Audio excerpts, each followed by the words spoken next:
ফুর্তি হচ্ছে।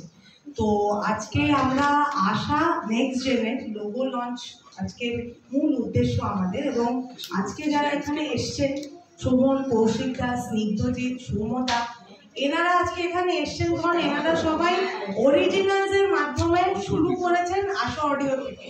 তো এনারা আজকে এসছে ইন্সপায়ার করার জন্য যে একটু আসতে সবাই, এনারা আজকে এসেছেন এখানে ইন্সপায়ার করার জন্য যে আশা নেক্সট জেন যে উদ্যোগটা আমরা নিতে চলেছি সেখানেও আমরা নতুন সাউন্ড, নতুন মিউজিক এই জিনিসগুলোকে ডিসকভার করতে চাই, নতুন প্রতিভা তাদেরকে সুযোগ দিতে চাই। এবং আজকে যারা এখানে বসে আছেন তারা সবাই এত স্বনামধন্য, তাদের মধ্যে যারা নেক্সট জেন থেকে লঞ্চ করছেন সেই ইন্সপিরেশনটা যেন তারা পায় যে এই জায়গায় যেন তারা সবাই পৌঁছাতে পারে, এটাই আজকে মূল উদ্দেশ্য। আমি একে একে সবাইকে ডেকে নেব, তারা সবাই আশা অডিও সম্বন্ধে তো নিশ্চয়ই বলবেন, কিন্তু একটু যদি নতুন সাউন্ড, নতুন বাংলা ব্যান্ড হিসেবে বিগেস্ট ব্যান্ড আজকে পৃথিবী, তো সেখানে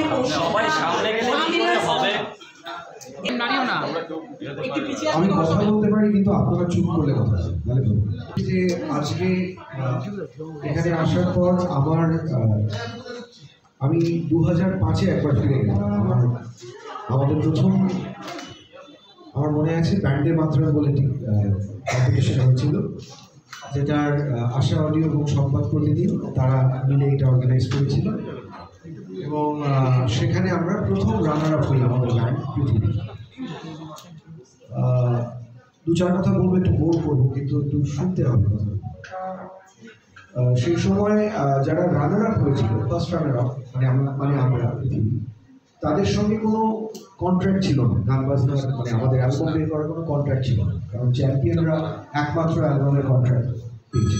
তো আমার পার্সোনালি ব্যক্তিগতভাবে আমার ভীষণ মন খারাপ ছিল সেই ফাইনালের রাতটা।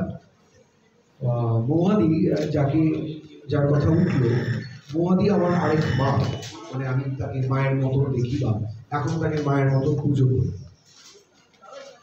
মৌহাদি সেই রাতে আমার পাশে এসে আমাকে বলতো যে কৌশিক চিন্তা করিস না, আমি কিন্তু পৃথিবীর অ্যালবাম করবো, কারণ পৃথিবীর কিন্তু এই প্রথম, দ্বিতীয়, তৃতীয় বা চতুর্থ এই স্থানের মধ্যে পৃথিবীকে বেঁধে রাখা যাবে না।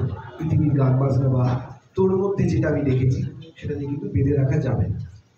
মৌহাদি তখন স্বপ্ন দেখেছিল, এবং মৌহাদি আমরা যেটা বলি, আমরা আমাদের ব্যান্ড ইন্ডাস্ট্রিতে একটা কথা আছে যে মৌহাদি কিন্তু ভবিষ্যৎ দেখতে পেয়েছেন। ওনার আপনারা তো জানেন মহিনের যে সম্পাদিত গান বা তার পরবর্তী ক্ষেত্রে যে বাংলা ব্যান্ড মিউজিক, আমি বাংলা ব্যান্ড মিউজিক নিয়েই বলবো কথা, সেটা মৌহাদি দেখতে পেতেন। এবং সবচেয়ে বড় উদাহরণ হচ্ছে ফসিলস, কারণ প্রথম অ্যালবাম ফসিলসে সেটা কিন্তু আশা অডিও থেকেই বেরিয়েছিল, এবং আমাদের প্রথম অ্যালবাম আশা অডিও থেকে বেরিয়েছে। আপনারা সবটাই বুঝতে পারলেন যে আজকে এরা প্রত্যেকে কোথায় কোন কোন জায়গায় গেছে। ইভেনচুয়ালি যারা এখানে সোলো আর্টিস্ট, শোভন বা স্নিগ্ধ বা যারা রয়েছেন আমাদের পরবর্তী প্রজন্ম যারা, তারাও কিন্তু আশা অডিও এই যে প্ল্যাটফর্ম, আশা অডিও যে জায়গা আমাদের করে দিয়েছে শিল্পীদের, নতুন শিল্পীদের, এইটাকে কিন্তু আমরা সবাই খুব সুন্দরভাবে ব্যবহার করেছি, এবং ব্যবহার করে আজকে প্রত্যেকে কিন্তু স্ব ক্ষেত্রে প্রতিষ্ঠিত, প্রত্যেকটা মানুষ, প্রত্যেক শিল্পী। ঠিক 30 বছর বাদে আমি আবার বলছি, আমি খুব নস্টালজিক আছি এই মঞ্চে বা এই প্ল্যাটফর্মে দাঁড়িয়ে, যে আমি আরও অনেক নতুন শিল্পীদেরকে দেখতে পাচ্ছি এই মঞ্চে। আশা নেক্সট জেন যে নতুন মঞ্চটা তৈরি করছে আশা অডিও বা আপেক্ষিক একদম যোগ্য উত্তরসূরি আমি বলতে পারি যে এরকম ভাবনা ভেবেছে নতুন প্রজন্মকে। আর আপনারা যেহেতু মিউজিক কভার করেন বা মিউজিক এন্টারটেনমেন্টের দুনিয়ায় আছেন প্রত্যেকে, আপনারা কিন্তু জানেন যে নতুন কাজ, নতুন টেকনোলজি, নতুন কাজ, নতুন ধরনের সব কিছু কীভাবে এগিয়ে যাচ্ছে এই সোশ্যাল মিডিয়া বা ডিজিটাল মাধ্যমে। আমাদের সময় এত কিছু ছিল না, কিন্তু এখন কিন্তু অনেকটাই এগিয়ে গেছে, এবং তার জন্য কম্পিটিশনও অনেক বেশি, প্রচণ্ড বেশি, প্রতিযোগিতা অনেক বেশি, প্রচুর শিল্পী, এবং তারা নিজেদের মতন করে লড়াই করে যাচ্ছে। কিন্তু যেটা সবচেয়ে বিপজ্জনক জায়গা, যে প্রত্যেকের ট্যালেন্ট থাকা সত্ত্বেও তাদের নিজেদেরকে দেখানোর কোনো জায়গা নেই। এটা খুব ইম্পর্টেন্ট একটা বিষয় এই মুহূর্তে, এবং আমার মনে হয় আশা নেক্সট আসার পর এইটা খানিকটা সলভ করা যেতে পারে। আমরা সবাই যদি একটু সচেষ্ট হই, আপনারা যারা সংবাদ মাধ্যম থেকে এসছেন তারা যদি একটু মানুষের কাছে এই খবরগুলো পৌঁছে দেয় যে আশা অডিও এরকম একটা উদ্যোগ নিয়েছে, যেটা মানুষের কাছে পৌঁছলে আরো নতুন নতুন শিল্পীদের, শোভন স্নিগ্ধদের মতো আরো অনেক শিল্পীদের, আগামী প্রজন্মের শিল্পীদের আমরা দেখতে পাবো। যদিও শোভনকে আমি আগামী প্রজন্ম বলবো না, কারণ আমরা প্রায় সমসাময়িক। সুতরাং আগামী প্রজন্মের যারা শিল্পীরা, তাদেরকে যেন আমরা চিনতে পারি, তাদেরকে আমরা বুঝতে পারি। দেখুন, কম্পিটিশনের জগৎ, অনেকেই কম্পিটিশনের জগৎ থেকে উঠে আসি, কিন্তু সেটা একটা আলোকময় জগৎ। সেখান থেকে বেরিয়ে আসার পর কিন্তু একটা সাংঘাতিক জগৎ আছে, যেখানে কিন্তু আমাদের নিজেদেরকে জায়গা তৈরি করে নিতে হয়, প্রতি মুহূর্তে লড়াই করে। সেই জায়গাটা কিন্তু তৈরি করার জন্য প্রথমে দরকার একটা শক্ত মাটি, যে মাটিটা আমাদের আশা অডিও দিয়েছে। সুতরাং আমরা প্রত্যেক শিল্পীরা যারা আশা অডিওর হাত ধরে আমাদের যাত্রা শুরু করেছিলাম, আমরা কিন্তু কৃতজ্ঞ আশা অডিওর কাছে। এবং অবশ্যই আশা নেক্সট ডে যে নতুন একটা ভোর আমরা দেখতে পাবো বা একটা সকাল দেখতে পাচ্ছি, সেটার একটা সূত্রপাত। আমি সাধুবাদ জানাই। আমার অনেক কিছু বলার আছে, কিন্তু এখানে অনেক শিল্পীরা আছেন, তারা বলুন, তাদের কথা বলুন। আমার মনে হয় আমার এটুকু বলাই ঠিক আছে। এরপরে আমি শোভনকে ডাকবো। শোভন না একটা কারণে আমি ডাকছি, সেই কারণটা হচ্ছে যে অরিজিনালস যখন এলো, যখন অ্যালবাম ছেড়ে অরিজিনালস এলো, অ্যালবাম অরিজিনালস না সিঙ্গল অরিজিনালস, তখন নিজে কম্পোজ করা, গাওয়া, ফিচার করা, লিরিক্স লেখা, এটা এখানে আমাদের বাংলা মিউজিকে অ্যাটলিস্ট আশা অডিওর সাথে আমাদের সাথে শুরু করেছে শোভন আলোর গান দিয়ে। তো তখন আশা অডিওরও it was the second or third original.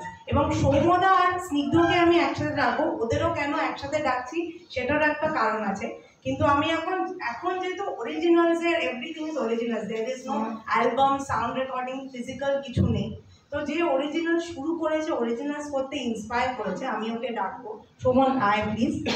এবং তুই যখন অরিজিনালস করেছিস, এখন যখন অরিজিনালস যেগুলো বেরোচ্ছে, কিভাবে তফাৎ, এবং কৌশিকদা যেটা বললো কম্পিটিশন ইজ দ্য মেইন, যে এখন তুই ডিজিটালি কিভাবে নিজেকে প্লেস করবি। কারণ তুই যখন করেছিলিস লোকে ভিডিও দেখতো, এখন লোকে রিল দেখে, কেউ ভিডিও দেখে না। তো হাউ ইজ দ্যাট ডিফারেন্ট, এবং মিউজিক্যালি কিভাবে একটা অরিজিনাল এখন যে করছে সে কি মাথায় রাখবে এই প্লেসমেন্টটা করার জন্য?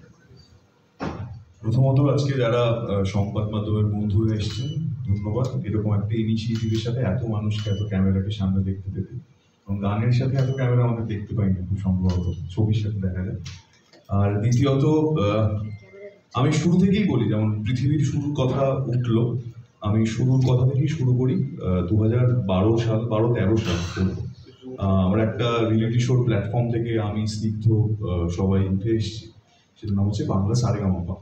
সেখানে সেই বছর আশা অডিও সেটার অডিও পার্টনার ছিল, এবং আমার প্রথম অ্যালবাম বলতে যেটি বোঝায়, সেই অ্যালবাম অপেক্ষা এবং বহুমাদি দাঁড়িয়ে থেকে সেই অ্যালবাম লঞ্চ হয়। এবং অ্যালবামটা একটা অদ্ভুত অ্যালবাম ছিল, রবি ঠাকুরের গানের অ্যালবাম, কিন্তু গেয়েছিলাম আমরা প্রায় 4 জন। অ্যারেঞ্জ করেছিল জয় সরকার, গেয়েছিলাম আমি, কুশল, আমার সাথে যে যুগ্ম চ্যাম্পিয়ন হয়েছিল, তার সাথে সোমলতা এবং অনিন্দদা গিয়েছিলাম, আমরা 4 জন গিয়েছিলাম। তো এইটা হয়ে গেছিল প্রায় 13-14 সালে রিলিজ হয়েছিল অ্যালবামটা। তারপর আমি টুকটাক, যেহেতু আমার বাংলা নিয়ে পড়াশোনা, আমি লিখতাম, শুট করতে পারতাম না খুব একটা ভালো, এবং সেগুলো মন মতো হতো না, কিছুটা এই ঘেঁষা ওই ঘেঁষা হয়ে যেত, কিন্তু সেই জন্য নিজেরও পছন্দ হতো না। তারপরে মোটামুটি ওই 16-17 সাল থেকে আমার সমসাময়িক যারা, তারা দেখলাম বেশ একটা গান, মোটামুটি 2টো স্তবকের একটা গান দাঁড় করাতে পারে। পৃথিবীর গান শুনে, ধরো চন্দ্রবিন্দুর গান শুনে, রবির গান শুনে, তখন আমরা সবাই ইন্সপায়ার হচ্ছি। দেখছি মোটামুটি আমাদের সাথে যারা গান বাজনা করছে, একটা গান দাঁড় করিয়ে ফেলতে পারছে মোটামুটি। তো আমি একটা মোটামুটি শুরু করে সেটাকে লেখার চেষ্টা করলাম। প্রথমে শুরুই করেছিলাম, তারপরে মহুয়াদি বলি, মহুয়াদি দেখো এটা শোনার মতো যোগ্য কিনা, কারণ মহুয়াদি সবার সাথেই ওরকমই সম্পর্ক ছিল, যে কি রে কি করছি, একটু বলতো কি অবস্থা, গানের এখন কি চলছে। এবার তখন আমরা যেহেতু রিয়েলিটি শো থেকে বেরিয়ে সবাই অনুষ্ঠান করার একটা তোড়জোড় থাকে, সেই চাপ তো থাকে, কিন্তু তার সাথে সাথেও বারবার এই যে গান বানাতে হবে, নতুন গানের অভ্যাসে থাকতে হবে, এটা কিন্তু শুধুমাত্র আমাকে ব্যক্তিগতভাবে মহুয়া লাহিড়ী প্রভোগ করতো, যে নতুন গান কর, নতুন গান বানা, নতুন গান বানা। তো সেই সূত্রে আমার আশা অডিওর সাথে প্রথম কাজ শুরু হয়, যেটা আলোর গান। 2016 সালে, 16 না 17 সালে রিলিজ হয়, এবং মানুষ প্রায় 2-3 লাখ মানুষ দেখেন, এবং বাহ, গান বানিয়ে তো 2-3 লাখ মানুষের কাছে পৌঁছে যাওয়া যাচ্ছে, তাহলে আরো গান বানাবো। এবং তখন আমার প্ল্যানিং ছিল না যে নতুন ইউটিউব চ্যানেল হয়, তখন আমার কাছে সবই আশা অডিও। মানে কোনো অনুষ্ঠান হচ্ছে সেখানেও আশা অডিও, কোনো নতুন গান তৈরি করছি সেটারও প্রথম উদ্যোগটা আশা অডিওর কাছে। তো সেই সূত্রে আমার কাছে নেক্সট জেন বলতে আমার আশা অডিও, আমার আশা রাখিয়েছিল আশা অডিও। তারপরে আমরা বেশ কিছু অ্যালবাম করি, কাজী সাহেবের একটি অ্যালবাম করি যেখানে আমরা বহু বন্ধুরা একসাথে গাই। পয়লা বৈশাখ উপলক্ষে একটা গান আমরা বানাই, অচেনা বৈশাখ বলে একটি গান, সেখানে আমরা প্রায় 6-7 জন মিলে বন্ধু বান্ধবরা মিলে গান করি। সেটাও নতুন গান কিন্তু ইন্সপায়ার্ড বাই কবিগুরু। একটা হুক লাইন যেটা আমাদের পয়লা বৈশাখের হুক লাইন, এসো বৈশাখ ছিল, গানটার নাম অচেনা বৈশাখ। সেটা প্রত্যেক বছর বিভিন্নভাবে মানুষ রিল বানান। তখন বুঝতে পারি যে নতুন গানের একটা উদ্যোগ আবার একটা ভাটার পর, ভাটা বলবো না, মানুষ শোনার অভ্যেসটা আবার ফিরে ফিরে ফিরে আসছে ছবির গানের পাশাপাশি। এবং তারপর থেকে আবারও আশা অডিওর সাথে আমার প্রায় প্রত্যেক বছরই একটা করে নতুন গান বেরোতো। এবং আমাকে ছবির গান এত অব্দি 10-12 বছরের কেরিয়ার হয়ে গেছে, ছবির গানের জন্য যা না মানুষ মনে রাখেন, নতুন গান নিজের গানের জন্য বেশি মনে রাখেন। সেই জন্য আমি কৃতজ্ঞ সবসময় অপেক্ষার কাছে এবং মহুয়াদির কাছে, সবার কাছে। এবং এই যে বিষয়টা নেক্সট জেন বলতে আমাদের প্রায় 10 বছর অন্তর অন্তর, এটা আমার নিজস্ব মতামত, ভাষা এবং সুরের আধার পাল্টায়। এবং সেই আধারটাই এই দশকেই জেনজি গ্রুপের সাথে হয়তো পাল্টেছে। গানের সময়সীমা কমেছে, লিরিক্সের যে মাধুর্য সেটা অন্যরকম হয়ে গেছে। কৌশিকদাও আই থিঙ্ক আমার সাথে একমত হবে কিনা জানি না। তো সেক্ষেত্রে দাঁড়িয়ে যারা আমাকে অপেক্ষা প্রশ্নটা করলো যে এখন যারা নেক্সট জেনের সাথে বা যে কোনো এরকম প্ল্যাটফর্মের সাথে অ্যাসোসিয়েট হবেন, আশা অডিও নেক্সট জেনের সাথে যুক্ত হবেন, তাদের কাছে কি করা উচিত? একটা সময়সীমা ধরে নাও 3-3.5 মিনিটের মধ্যে একটা গান যদি খুব সুন্দর করে বানাতে পারি, মানে আশেপাশের লোককে শুনি যদি তারা মনে করেন ভালো হচ্ছে, তাহলে সেই গান ভালো গান। সেই গান বেশি না ভেবে আশার কাছে চলে এসো, নেক্সট জেনের প্ল্যাটফর্মের জন্য তৈরি করে ফেলো। Thank you. শোভন যার কথা বলছিল, আমি আরেকটা কথা বলি, সরি, আমি সৌম্যদার কথা ইনক্লুড করতে ভুলে গেছি। অশ্মিও এসছে আজকে এখানে। নতুন গানের প্রজন্মের ক্ষেত্রে নতুনদেরকে হাত ধরে তুলে আনার এরকম কয়েকজন আশা অডিওর সাথে ছিল, যারা আমাদেরকে এরকম করে হাত ধরে তুলে এনে বলেছে গাও, ভালো গান দিচ্ছি গাও। তার মধ্যে সৌম্যদা একজন। সৌম্যদার কাছে আমি কৃতজ্ঞ। এবং আমরা একটা অ্যালবাম করেছিলাম আমরা বলে, সেখানে আমরা সবাই মিলে, আমি, তিনি, উজ্জয়িনী, অশ্মিও গিয়েছিল, আরো অনেকেই ছিল। তো থ্যাংক ইউ সৌম্যদা, আজকের এই দিনটাতে তুমি এখানে এসছো, থ্যাংক ইউ সো মাচ। হ্যাঁ, ভালো হয়ে গেছে। আজকে সৌম্যদা ছাড়া তো কিছু হয়ই না, কারণ অরিজিনালস যবে থেকে অ্যাকচুয়ালি আশা অডিও তবে থেকে সৌম্যদার সাথে কাজ করছি, মানে অ্যাটলিস্ট 20 বছর তো কাজ করছি সৌম্যদা মিনিমাম। এবং খালি মানে এখানকার আর্টিস্ট নয়, বম্বের আর্টিস্ট, এখানকার নতুন প্রজন্ম, সবার সাথে কিছু না কিছু কাজ সৌম্যদার সাথে আমাদের আছে। কিন্তু সৌম্যদা আজকে এখানে যেই জন্য এসছে, কারণ সৌম্যদা অরিজিনালস বা সৌম্যদা যারা নেক্সট জেন, তাদেরকে সাপোর্ট করতে যখন অ্যালবামস হতো, যখন কোনো ভিডিও ছিল না, এই যে আমরা কথা একটু আসতে সবাই, কিন্তু কোনো মিউজিক ভিডিও ছিল না, তখন আমাদের স্টিল শুট যেটাই প্রমোশনে ইউজ হতো ওটাই ছিল। তো তখন থেকে সৌম্যদা আর্টিস্টকে সাপোর্ট করছে যারা অরিজিনালস গাইতে চাইছে। সৌম্যদা প্লিজ এসো, একটু তুমি যদি কিছু বলো। এবং এখনো মানে তুমি পড়াচ্ছ, তুমি নতুন আর্টিস্ট, নতুনদের শেখাচ্ছ, তো তোমার কি মনে হয় তখনও তুমি কাজ করেছো, হাউ ইজ ইট চেঞ্জ? কারণ তুমি তো এখন জেনজি, জেন আলফা যাকেই বলো তাদের সাথেও তুমি কাজ করছো, দেখছো, তাদের উইকলি বেসিসে দেখছো আর কি। তো সেটা নিয়ে তোমার কি বক্তব্য?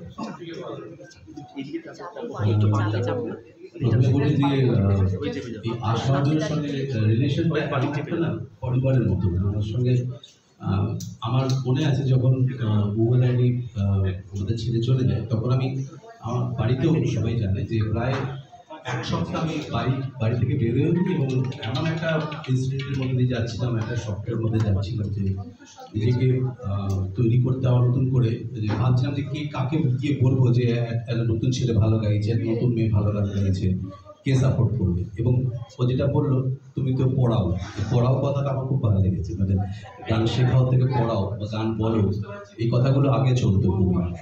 তো এই শেখানোর ক্ষেত্রে দেখি যে তাদের একটা না নিজস্ব প্ল্যাটফর্ম সবাই একটা তৈরি করেই আসে। মানে যখনই যাকে দেখি তারা নিজের একটা ইউটিউব চ্যানেল তৈরি করে আসে। তো এখানে একটা সমস্যা হচ্ছে, আমার একটা খুব ব্যক্তিগত মত, যে আমরা যখন বড় হয়েছি তখন না কোনো কোম্পানিকে দেখে আগে ঠিক করতাম যে এক কোম্পানির নাম বলছি না, একটা কোম্পানি অনেকগুলো পুজোর গান রিলিজ করলো, তখন এমন 4-5 জনের নাম রয়েছে যাদেরকে আমি চিনি না, কিন্তু আমরা সেখানে বিশ্বাস করতাম যে এই কোম্পানি যখন এদেরকে প্রমোট করেছে নিশ্চয়ই ভালো গান হয়, অর্থাৎ সেই গানটা ভালো বলেই, সে গাইতে পারে বলেই সেই কোম্পানি রিলিজ করতো। তো এবারে মুশকিল হচ্ছে কি, সবার একটা ইউটিউব চ্যানেল আছে, আমি শোভনকে চিনি, শোভনের ইউটিউব চ্যানেল আমি দেখতে যাই, বা আরও যারা আছে শ্রীদেবীতে যাই, কিন্তু যারা শ্রীদেবীকে চেনে না বা আমাকে চেনে না তারা কিন্তু কোম্পানি খোঁজে এখনও স্টিল। তাই জন্য একটা কোম্পানির প্ল্যাটফর্ম খুব ইম্পর্টেন্ট, যেখানে সার্চ করলে অনেক নতুন ছেলে মেয়েদেরকে দেখা যাবে। সেটা কোম্পানি যদি ভালো করে প্রমোশন করে তাহলে যেভাবে তারা সামনে আসতে পারে, আমার মনে হয় সেটা কিন্তু একটা ইন্ডিভিজুয়াল চ্যানেল করে সেটা সম্ভব না। এটা আমার ব্যক্তিগত মত, এটা ভুলও হতে পারে, কিন্তু আমার মনে হয় একটা ভার্স লেভেলে কিছু যদি করতে হয় নিউ জেনারেশনকে দিয়ে। প্রচুর ছেলেমেয়েরা ভালো গান গাইছে, আমি নিজেও দেখতে পাই বিভিন্ন জায়গায় গিয়ে, রিয়েলিটি শোতেও দেখতে পাই, প্লাস এমনি তাছাড়াও বিভিন্ন জায়গায় তাদের একটা প্ল্যাটফর্ম দরকার, যেটা ও ভেবেছে যে নিউজেন করে একটা নতুন প্ল্যাটফর্ম তৈরি করা আশা অডিওর, সেটাতে অনেকেই উপকৃত হবে বলে আমার ধারণা, এবং সেখানে তারা একটা মাইলেজ পাবে বলে মনে হয়। কারণ যেহেতু নতুনদের সঙ্গে কাজ করতে আমি ভালোবাসি, গত 1 বছর আগে বোধহয় একটা রবীন্দ্রনাথের গান করেছিলাম, একদম নতুন, একদম প্রত্যন্ত গ্রাম থেকে এসে তারা গান করেছিল দুজনে, এবং সেটা কিন্তু প্রচণ্ড চলেছে এবং বিভিন্ন মানুষ দেখেছে বলে আমাকে বলেও তারা। তো সেরকম প্রচুর লুকিয়ে আছে, মানে শুধু রিয়েলিটি শোতে না, বিভিন্ন জায়গায়, সেখান থেকে যদি তাদের তুলে এনে সেই ট্যালেন্টগুলোকে এই প্ল্যাটফর্মে আনা যায়, তাদের হয়তো নিজস্ব ইউটিউব চ্যানেল কেউ দেখতেই যাবে না। যদিও শ্রীদেবীটা যেতে পারে বা শোভনাটা যেতে পারে, কিন্তু ওদেরকে তো কেউ চেনেই না, তখন একটা প্ল্যাটফর্ম দরকার যেখানে ওই প্ল্যাটফর্মটা করে দিচ্ছে। আমার মনে হয় এটা খুব ভালো একটা দিক, এবং আগামী দিন নতুন ছেলেমেয়েরা এবার উঠে আসবে যেভাবে এরা এসছে। এখানে আমরা সবাই ইউটিউবের কথা বলতাম, ইউটিউবের কথা বলছি, অরিজিনালসের কথা বলছি, কিন্তু আরেকজন যিনি এখানে আছেন, এই যে রিল বা মেটাতে প্রমোশন করা, লাইভ করা, আমার দেখা অন্তত Snigdhajit is one of the first person যে এইভাবে প্রমোশনটাকে শুরু করলো। অডিয়েন্স এনগেজমেন্টের যেই কনসেপ্টটা অফ কমেন্টিং, লাইকিং, অডিয়েন্সের সাথে ইন্টারাক্ট করা, যে আজকে আমি এখানে আছি, get an experience of my life, this was আমার দেখো অন্তত এখানে স্টার্টেড উইথ স্নিগ্ধজিৎ। এবং যখন আমরা 21শে পাড়ায় কাজ করলাম তখন অনেস্টলি আশা অডিও এই জিনিসগুলো করতো না, লাইভ করা বা রিল করা। স্নিগ্ধ আমাদেরকে ইন্সপায়ার করেছে যে এগুলো হয়, এগুলো কি দেখছিস, এগুলোতেও তোরা করতে পারিস, দেখ আমার এখানে এতগুলো লোক এনগেজ করছে আমার লাইভে আজকে শুটে, এটাও কিন্তু লিড করবে ইন সাম প্রমোশন যখন গানটা বেরোচ্ছে। তা আমার এটা শেখা স্নিগ্ধর সাথে। এবং এখন মিউজিক ইজ মেটা, মানে Instagram is doing 1 minute song, যেটা এখন আমরা করছি সবকিছু রিলের মাধ্যমে দেখছি। তো সুতরাং স্নিগ্ধ প্লিজ তুই আয়, এবং মানে আমি যেটা তোকে বলবো যে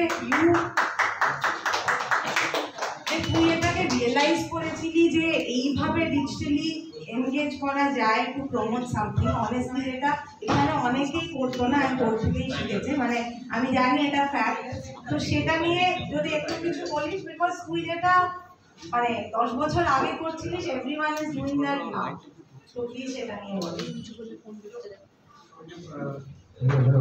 থ্যাংক ইউ সবাইকে, আর যেটা ও বললো, অপেক্ষা বললো, আমি কী বলবো, সবাই যেমন আমার বলে দিয়েছে, আমার আর কিছু বলার বিশেষ করে, কিন্তু ও যেটা বললো ওর কথা ধরে বলি যে আমি 10 বছর আগে জানি না আমি কী শুরু করেছিলাম, কিন্তু 10 বছর পরে এসে যেটা দেখলাম যে আমি এখন স্টুডেন্ট হয়ে গেছি, আর বাকি সবাই অনেক এগিয়ে গেছে আর কি। আমার মতো করে সময় চলে না, সময় অনেক ফাস্ট, আমি দৌড়চ্ছি সময়ের সাথে ব্যাস এইটুকুই। বাদ বাকি কী বলবো, আমি শুধু একটা কথা বলতে চাই যে কৌশিকদার, শোভন স্যার যেটা বললো, সৌম্য স্যার যেটা বললো, সেই কথা ধরে বলি যে আমি কলকাতার ছেলে না, আমি নর্থ বেঙ্গলের ছেলে, এখানে বাকি সবাই কলকাতার, আমি মফস্বল থেকে উঠে আসা একটা ছেলে। তো তোমরা একটু ইমাজিন করে নাও যে গ্রামে মফস্বলে তখন ক্যাসেট আসতো, তো ক্যাসেটের ক্রেজ কী ছিল সেটা আমরা গ্রাম বাংলা থেকে যারা উঠে আসি একদম মফস্বল থেকে, তারা খুব ভালো মতো, ওরা যদি মানে এখানে যারা আছে তারা যদি এতটা রিলেট করতে পারে আশা অডিওর সাথে, হ্যাঁ মানে তাহলে আমরা কী বলবো, আমরা অনেকটা ইন্সপায়ার ওই সময় গ্রামে যখন এরকম ক্যাসেটগুলো বেরোচ্ছে, আশা অডিওর একটা ব্র্যান্ড, মানে যাই হোক। তো সেখান থেকে উঠে আসা একটা ছেলে, আমার মতো অনেককে উঠে এসছে, ঠিক আছে। তো আমি চিরকৃতজ্ঞ, আমি তো ওই মানুষটাকে দেখিনি, যে এই মানে যাই হোক যিনি আর কি এটা তৈরি করেছেন, আমাকে দেখার সৌভাগ্য হয়নি আমার। কিন্তু কোথাও যখন দেখেছি ছবিতে বা যেখানে, খুব নিজের বলে মনে হয়েছে যে এই মানুষটাও যদি আমি দেখা করতে পারতাম তাহলে হয়তো খুব ভালো হতো, কিন্তু দেখা হয়নি। আমার পরিচয় হয়েছিল স্যারের সাথে, সৌম্য স্যারের সাথে। আশা অডিওর সাথে, আশা অডিওতে মানে আমি আসার পিছনে সবাই গান শিখতে যেতাম, গান শিখতে আসতাম, সেখানেই স্যার এসেছিলেন। স্যারের সাথে তখনই পরিচয়। স্যারের সাথে দেখা হলে ভিজে যাওয়া দিন গানটার কথা মনে পড়ে। যাই হোক, অনেক কিছু স্মৃতি রয়েছে, অনেক কিছু শিখেছি আমি সবার থেকে, ছোট বড় সবার থেকে শিখেছি। স্যারের থেকে প্রচুর কিছু শিখেছি। স্যার সবসময় নিজের মনে করে শিখিয়েছে। দেন স্যারের একটা গান প্ল্যান করে, যেটা আশা অডিওর সাথে টাই আপ, মানে আশা অডিওর সাথে কোলাব হবে। আমি শুনে বলেছিলাম ও মাই গড, মানে কি বলবো, আমি যে ছেলেটা ধরো ছোটবেলা থেকে ওই ক্যাসেটের ব্যাপারটা, আশা অডিও, তাই না, এগুলো কথা শুনতে হয়তো অতি নাটকীয় মনে হবে, কিন্তু ফ্যাক্ট। হ্যাঁ, যাই হোক, আমি ওটাই আসছিলাম আর কি। তোমার মায়ের একটা বড় স্বপ্ন ছিল যে তুই তো গান গাইছিস, তোকে এখানে থাকলে হবে না, কলকাতায় যেতে হবে, অন্তত কলকাতায় গিয়ে মানুষের সাথে দেখাশোনা করতে হবে, তো এস্টাবলিশ হতে হবে। তো আমি যখন কলকাতায় আসলাম, দেখলাম অনেক বড় সমুদ্র, এখানে কাউকে চিনি না, কি করবো না করবো। আমি বারে কাজ করতাম, বারে গান গাইতাম। তো যাই হোক, আমার মা মানে আশা অডিওর একটা, মায়ের স্বপ্ন ছিল যে আশা অডিওর সাথে আমি গান গাইব। তো সেই স্বপ্ন পূরণের পিছনে এই মানুষটার হাত।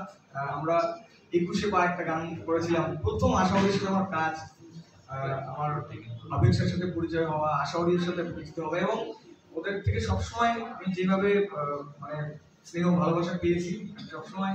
আর প্রত্যেকটা মানুষ প্রত্যেকটা স্টেজে লাইফে অনেক ছোট বড় সবার থেকে ইন্সপায়ার হয়, আমিও তাদের মধ্যে একজন। আমি সবার থেকে ইন্সপায়ার হচ্ছি সবসময়, পজিটিভ ভাইব পেয়েছি। তো এটা আমাকে অনেক হেল্প করেছে এগিয়ে যাওয়ার জন্য। বাদ বাকি তো যাই হোক, মিউজিক চলছে, চেষ্টা করছি ভালো কিছু করার। তারপরে আশা অডিওর সাথে আরেকটা গান আমরা কিছুদিন আগে করেছি, এর আগের বলিউডে সম্ভবত একলা বৈশাখী, মানে পয়লা থেকে একলা বৈশাখী, বেশ সুন্দর একটা ইন্টারেস্টিং ব্যাপার ছিল। তো এইভাবে যুক্ত হওয়া আশা অডিওর সাথে এখনো আছি। আর ওই তো যেটা বললাম যে আমি প্রচন্ডভাবে ইন্সপায়ার্ড, এবং ওদের কাছে কৃতজ্ঞ যে আজকে আমাকে এরকম